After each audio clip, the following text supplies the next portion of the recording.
ہمیں جوائن کر رہے ہیں سابق نگران وزیر اعظم انوار الحق کاکڑ صاحب. سر آپ کا بہت بہت شکریہ, تھینک یو سو مچ. کاکڑ صاحب سب سے پہلے تو یہ بتائیں کہ کون ذمہ دار ہے, یہ جو سب کچھ ہو رہا ہے اس کی ذمہ داری کس پہ آتی ہے؟ اچھا دیکھیں, اس طرح یہ 2+2 میتھمیٹیکل کوشچن کے انداز میں تو بندہ نہیں ڈٹرمن کر سکتا کہ جی میں کہوں ریاست کے ادارے ذمہ دار ہیں, معاشرہ ذمہ دار ہے, تاریخ ذمہ دار ہے, گورننس ذمہ دار ہے. یہ ملٹیپل فیکٹرز ہوتے ہیں جو کنٹریبیوٹ کر رہے ہوتے ہیں اور بہت ساری چیزیں جو ہے نا وہ ایوالو ہو کر اس سطح تک پہنچ جاتی ہیں. میرے خیال میں اس سے زیادہ پرٹیننٹ کوشچن اس وقت یہ ہے سر دست کہ وہ جو اقبال نے کہا تھا نا پس جبایت کرتا, اب کرنا کیا چاہیے. یہ غور طلب بات ہے کہ کورس آف ایکشن کیا ہو, فیوچر آپ کس طریقے سے پلان کریں جس میں آپ اس انوائرمنٹ کو شیپ اپ کر سکیں اور اس ٹینڈنسی کو, اس ٹرینڈ کو ریورس کر سکیں. کنسنٹریشن میں لیں سر اس چیز کو کہ کیا کچھ غلط ہوا. جب ذمہ دار کا تعین نہیں ہوگا تو پھر وہ جو غلطیاں ہیں شاید ہم اس کو درگزر کر دیں اور دوبارہ ان کو دہرائیں. یہ بات درست ہے آپ کی. دیکھیں میں جو ذمہ داران یا ذمہ داری کا تعین کرنا ہے, میں نے آپ کو پھر عرض کی کہ ملٹیپل فیکٹرز ہوتے ہیں. تاریخ یہ لوگ کون ہیں؟ پہلے تو جب تک آپ اس کا پروگنوسس درست انداز میں نہیں کریں گے, ڈائگنوسس درست انداز میں نہیں کریں گے تو آپ اس کا علاج بھی شاید تجویز نہیں کر سکتے. یہ بات اس حد تک تو میں اس کو تسلیم کرتے ہوئے, یہ لوگ الٹرا نیشنلزم, یہ الٹرا بلوچ نیشنلزم بھی ہو سکتی ہے, الٹرا پشتون نیشنلزم بھی ہو سکتی ہے, سندھی نیشنلزم بھی ہو سکتی ہے, پنجابی نیشنلزم, ازبک, تاجک, کسی بھی ایتھنک گروپ کی, جرمن الٹرا نیشنلزم ہو سکتی ہے, امریکن الٹرا نیشنلزم ہو سکتی ہے.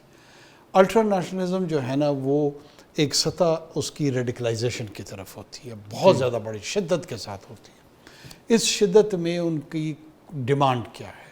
وہ کہتے ہیں جی ہمیں اپنی ایک جغرافیائی ریاست چاہیے, اپنا ایک ٹیریٹری چاہیے, ٹیریٹوریل نیشنلزم ہوتی ہے, اور ہم اس میں اپنی ایک قومی ریاست تشکیل دیں گے. اس کے لیے, اس کے حصول کے لیے بہت ساری دنیا میں وہ پولیٹیکل سٹرگلز کرتے ہیں, بہت سارے لوگ وائلنٹ آرمڈ سٹرگل کرتے ہیں.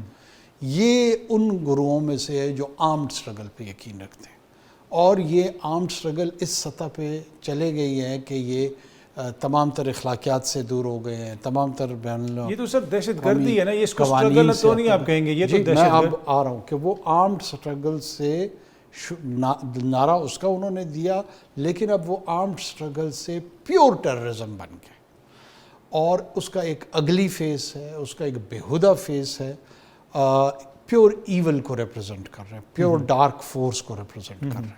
آپ نہتے مسافروں کو بسوں سے اتار کے ان کی شہادتیں کر رہے ہیں, آپ ٹرین کو آئی جیک کر رہے ہیں, آپ یعنی اس حد تک آپ دیکھیں کہ تمام دنیا سیکیورٹی کاؤنسل میں اس کے خلاف ریزولوشن پاس ہوئی ہے اس واقعے کی. امریکہ سے لے کر یورپی یونین, برطانیہ, سب نے اس کی چائنا, رشیا.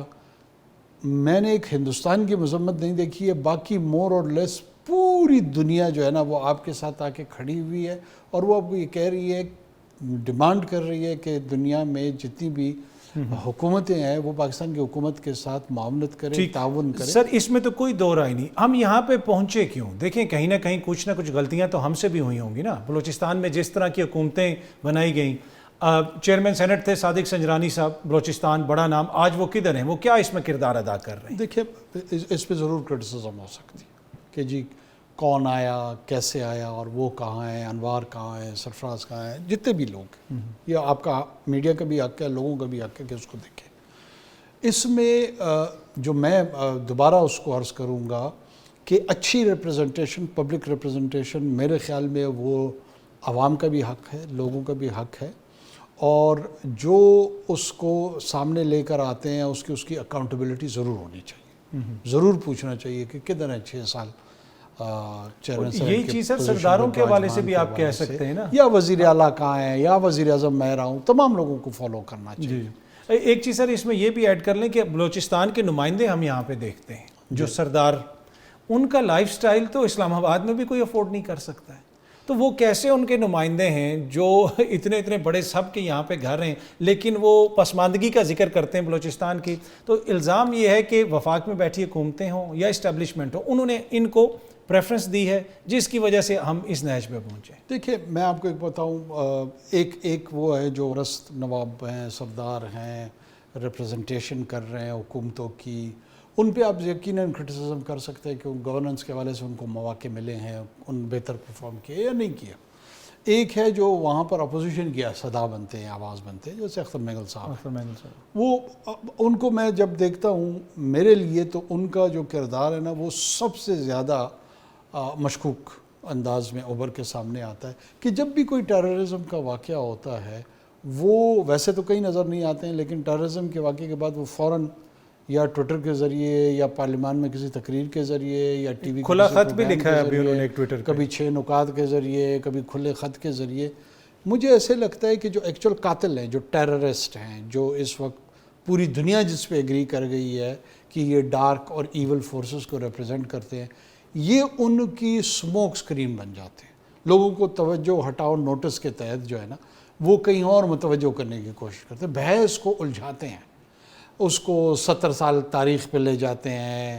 ظاہر ہے لوگوں کو سمجھ بوجھ تو اتنی زیادہ نہیں ہے بلوچستان کے حوالے سے، ایک سکیوڈ اور ڈسٹارٹڈ قسم کی تاریخ کا بیان شروع کر دیتے ہیں، پھر ایسے گریوینسز کا تذکرہ شروع کر دیتے ہیں جس سے باقی پاکستانی معاشرہ اور ریاستی ادارے ان کو ڈیفینسو پہ لے جانے کی کوشش کرتے ہیں۔ ایک چیز جس کا وہ ذکر نہیں کرتے ہیں وہ ہے قاتل، ایک چیز جس کو وہ اگنور کرتے ہیں وہ ہے ٹیررسٹ، ایک چیز جس میں وہ دلچسپی نہیں رکھتے ہیں وہ ہے یہ دہشت گرد گروہ اور ان کا تذکرہ۔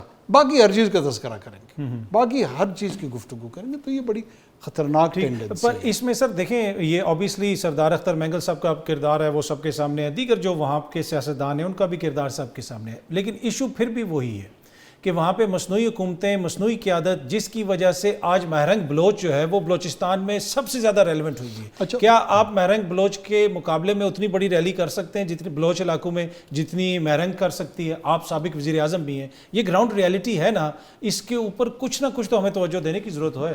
میں آپ کو جواب دیتا ہوں۔ دیکھیں سب سے پہلے تو یہ ہے کہ میں ریلی کر سکتا ہوں یا نہیں کر سکتا ہوں، یا ریلی مجیب الرحمان نے بھی کی تھی نا، 169 میں سے 167 سیٹیں لی تھی، پھر تاریخ نے اس مجیب الرحمان کے ساتھ کیا کیا اور اس کے خاندان کے ساتھ کیا کیا، ابھی بھی سبق حاصل نہیں ہو رہا۔ وہ 2 MNAs اس وقت میری طرح یتیم دکھائی دے رہے ہوں گے، لیکن آج ان کا سٹانس اس ارسٹوائل ایسٹ پاکستان موجودہ بنگلہ دیش میں صحیح ثابت ہوا ہے، اور مارنگ نما مجیب الرحمان کا جو ہے وہ کہاں تاریخ کے دائرے پہ کھڑا ہے۔ تو لہٰذا خدا کے لیے جب اتنی نیشنل کوسچن ہوتے ہیں نا تو اس کو بہت ڈیپلی دیکھنا چاہیے۔ ایسے سمپلسٹک انداز میں اگر ہم چیزوں کو دیکھیں گے، مجیب کا تو مینڈیٹ اگر مان لیا جاتا تو ہم اس سچویشن میں نہ آتے، وہ تو بھٹو صاحب کو شوق تھا وزیر اعظم بننے کا۔